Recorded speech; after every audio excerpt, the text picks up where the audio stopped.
If light already existed on day 1, why create the sun on day 4? Genesis 1:14 says, "And God said, Let there be lights in the vault of the sky to separate the day from the night."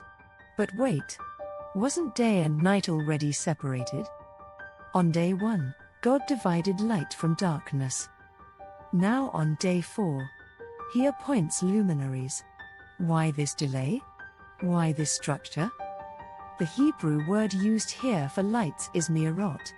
It does not mean light itself. It means light bearers, carriers, sources that govern. Genesis carefully distinguishes between light, created on day 1, and luminaries, assigned on day 4. Look closely at the pattern of Genesis 1. Day 1, light and darkness separated. Day 4, sun and moon assigned to govern that separation. Day 2, sky and waters divided. Day 5, birds and sea creatures fill those realms. Day 3, land appears and vegetation grows. Day 6, animals and humans fill the land. This is deliberate symmetry, not random order. Ancient cultures around Israel worship the sun and moon as gods. But Genesis does something subtle. It does not even name them sun or moon. It calls them the greater light, the lesser light, almost diminishing their status. Why? Because in Genesis, they are not deities. They are assigned servants. In the ancient Near East, the sun was often considered supreme. But in Genesis, the sun is created, appointed, placed. It does not rule independently. It governs because God commands it.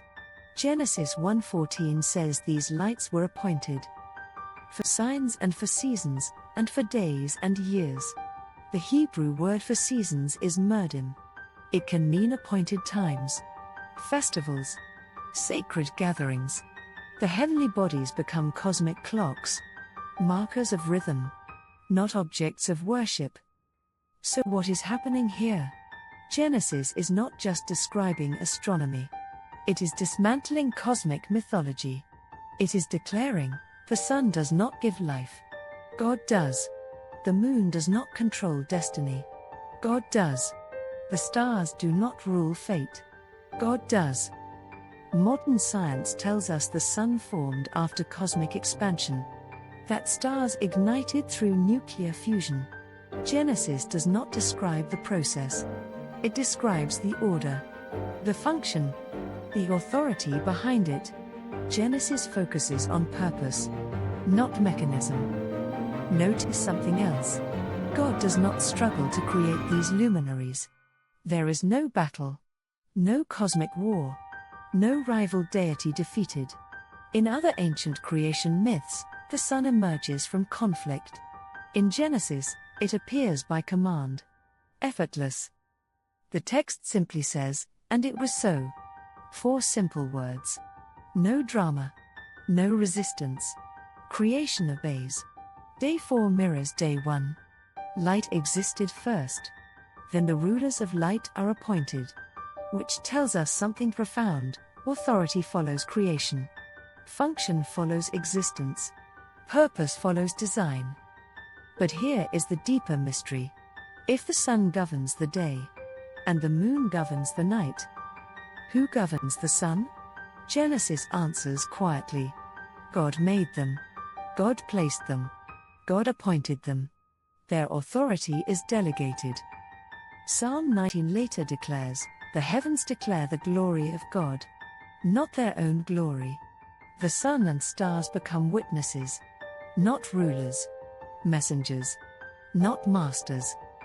For ancient readers surrounded by sun worship and astrology, Genesis was revolutionary. It stripped the cosmos of divinity and gave divinity to God alone. The sky became creation, not God. Even today, humanity often looks to the stars for meaning. Horoscopes, zodiac signs, destiny written in constellations. But Genesis shifts the focus. Meaning is not written in stars. It flows from the Creator. So now we have Light created. Darkness divided. Luminaries appointed. Time structured. But something still remains incomplete. The earth is structured. The sky is ordered. The land is prepared. But who will inhabit it? Genesis has formed realms. Next, it will fill them. Sea creatures, birds, beasts, and something far more significant. Something made not just by command, but in image. Next episode, we confront the creatures of sea and sky, and move closer to the most mysterious creation of all.